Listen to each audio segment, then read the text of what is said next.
Welcome to our November edition of KICtalks, that is Kalamazoo Innovative Community Talks. Thank you. Thank you very much. Yes, very good, very good. So we're looking at innovative things that are going on in Kalamazoo that are community building and have a sense of invitation of how we can engage these kind of things. And I'm Tom Andrews. I'm director of One Place, and it's a privilege of my job to be able to talk to a lot of organizations around town about what they do and a lot of the depth of what they do. And I'm continually surprised and impressed by the depth of our nonprofit community here, particularly, and just the richness that they bring. We may think we've known an organization because it's been around for a while and we see little bits and pieces of what they do. But as you spend 5 or 10 minutes hearing more and more of what goes on and the kind of commitment it takes and the reach that they have and the impact that they have to really transform people's lives, it's truly amazing. So this is a forum and an opportunity to share that and have you hear some of that from 3 different groups today that we'll hear from: Restore Ministries and Kalamazoo Book Arts Center and the Kalamazoo Literacy Council. So we'll start off this evening with the Restore Ministries and our speaker tonight, Marcus Collins.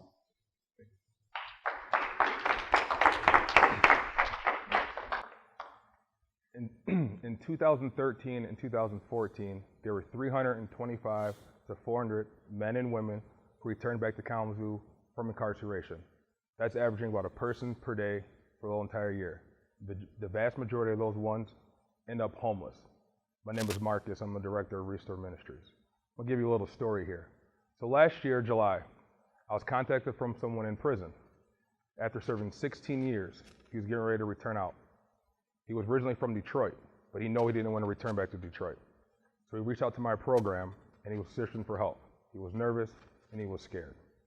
So we drove up to Muskegon to meet with this young gentleman, and I talked with him.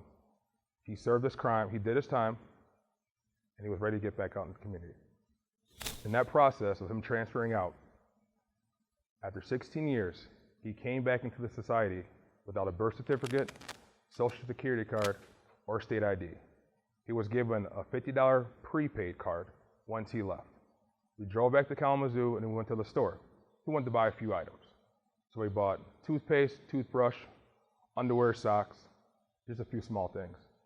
Then once he went to go check out, there was a supervision fee of $50 off his card, and that was it. The mission of my program is to assist return citizens from incarceration back to community life. We want to make everyone become a normal, ordinary, responsible person, a NORP, have the same opportunity to get a job, work, go to school, and really take advantage of all the opportunities in Kalamazoo. But unfortunately, for a returned citizen, that doesn't work. Why Restore? We believe in second chances, third chances, fourth chances, fifth chances. We want to give everyone the same opportunity to get back on their feet.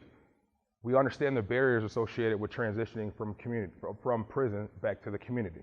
So at Restore, we really focus all of our time to make everyone who wants to live in Kalamazoo have true equity and live a good life. We have 4 domains we focus on: housing, education, employment, and health and well-being. We know these are the 4 main components that people struggle with once they get back into the community. But unfortunately, in Kalamazoo, right here in our city, in our county, there's a lot of barriers that are put in place for a returned citizen. So let me share those barriers with you. Reentry challenges. Employment. There's rules and regulations that are in place right now in town that's preventing any person who has a felony from getting a job. There's policies every day that are being updated preventing people who have a felony to work. So what are they supposed to do? And generally a lot of people, men and women, who come from prison, they come back with supervision fees, court fees, restitution fees, victimization fees, and fees. But how are they supposed to pay those fees back when they have no job? And some of these fees are so long, we're talking from $200 to $400 to wear a GPS monitoring system on your ankle that the state put on your ankle. That totals to $10,000. There's also supervision fees from $30 to $50 that each person's required to pay for. How could you pay for all these fees when you got no job? And what is happening, once a person discharges from parole, these fees are moving to the Department of Treasury, then they're going back to the returned citizen because they're defaulting on not paying their bills. They have no opportunity to turn to. What are you supposed to do? So with Restore, we've been working strongly in the community, making connections with people who have been willing to give opportunities for someone to have a job. I've been thankful enough in the last year to give 4 or 5 guys a chance to be working, and they're currently working right now in Kalamazoo. Housing. There's a lot of housing barriers that's preventing anyone from getting a place to live. How can you get a house if you can't get a job to pay for it? But there's a lot of people who commit certain crimes that prevents them from living from a school or from certain daycares. So let's do the math. Let's take this to scale. Outside on Rose and South Street, that's 1,000 feet from Rose and South to the front doors of KVCC. And there's policies that are in place that prevents anyone from living 1,000 feet from a school. So think about how many schools are in Kalamazoo. Where are these people supposed to live at? There's apartment complexes. There's landlords who will not hire or give a person a job or a place to live due to their felony background check. So where they want to go. So the next time when you're driving and you see someone hiding under a bridge, under a highway overpass, in a desolated area in Kalamazoo, out in the woods, in a box, because they have no place to live.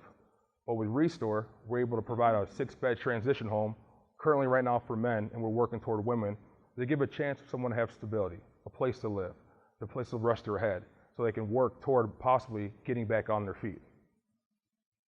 Transportation. How can you get a transportation when you have no money, no place to live? Where are you supposed to go? There's nowhere to turn to. You can't buy a car. You can't get a license if you can't afford it. What are you supposed to do? You can't even get a basic bus fare when you have no money. But luckily with Restore, we've been able to provide a car within our program so guys can go back and forth to work, get help getting to where they need to go to, and then also provide bus tokens and assistance to get a person a fighting chance to get back onto their feet. Documentation. Now this one's crazy.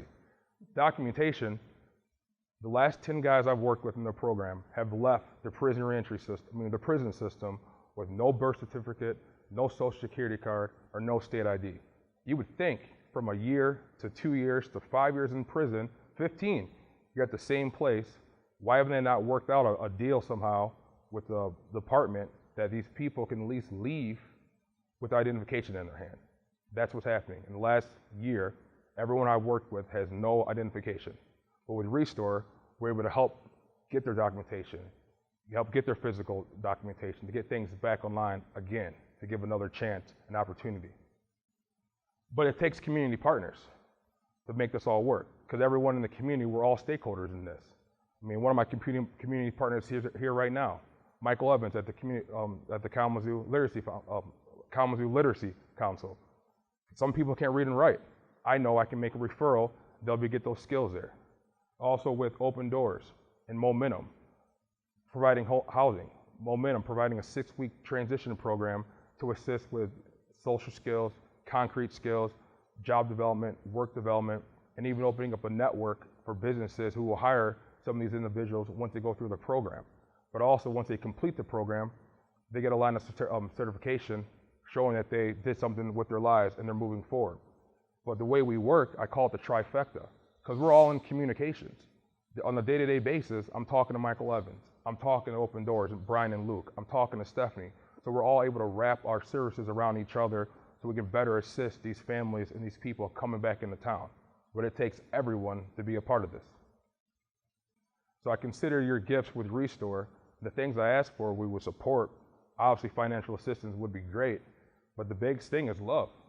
I mean, show your love and compassion for your community. We all need help getting everyone back on their feet. Time. Time doesn't cost. And one of the things why I say that, one time I was at a meeting and Matt from New Mine downtown, he came up to me and he's like, hey, I don't know nothing about the reentry program. I'm a computer nerd. But if you have any guys in your program who are willing to help out and want to learn about computers and want to learn about networking, I can provide that services for you. So now me and Matt have worked together to help people learn how to use Outlook, how to use Google Apps, how to get back on the computer. Because this is all a community effort for us to make this a better place for everyone to live. and be educated. To change the preconceived notion.